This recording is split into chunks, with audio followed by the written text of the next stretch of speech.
Flash in the pan का क्या मतलब होता है, ये आज की इस वीडियो में सीख लेते हैं। फ्लैश इन द पैन का कई तरीके से इस्तेमाल किया जा सकता है।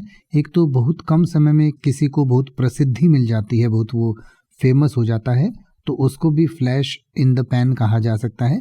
इसके अलावा कोई भी ऐसी चीज़ होती है जो असफल हो जाती है या नाकामयाब हो जाती है, या फिर something that shows initial promise but fails to deliver long term results, तो उसको भी फ्लैश इन द पैन कहा जाता है। यानी कि कोई भी ऐसी चीज़ जो शुरू में तो काफ़ी बढ़िया लगती है, काफ़ी अच्छी दिखती है, पर फिर लंबे समय में जब हम उसकी बात करते हैं, लॉन्ग टर्म में बात करते हैं, तो वो वैसा प्रभाव नहीं छोड़ पाती या उस तरीके की सफलता उसको नहीं मिल पाती, तो उसको फ्लैश इन द पैन कहा जाता है।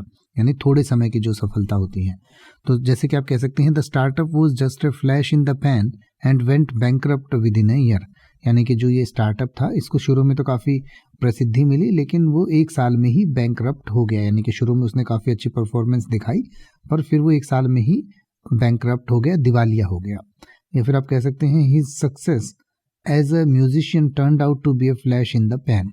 यानी कि उसकी जो म्यूजिशियन के रूप में, संगीतकार के रूप में जो सक्सेस थी, वो शुरू में तो बहुत तेज़ दिखी, पर बाद में धीरे धीरे वो जल्दी ही खत्म हो गई। यानी कि लॉन्ग रन में नहीं चली, लंबी नहीं चली। अब आप किसी भी वर्ड का मतलब हिंदी और इंग्लिश में YouTube पर सर्च कर सकते हैं। आपको मेरी वीडियो मिल जाएगी जिसमें आप बिना किसी फालतू बकवास के सीधा उस वर्ड का मतलब समझ पाएंगे। तो ऐसी ही वीडियोस को देखते रहने के लिए चैनल को सब्सक्राइब करें और बेल आइकन को प्रेस करें।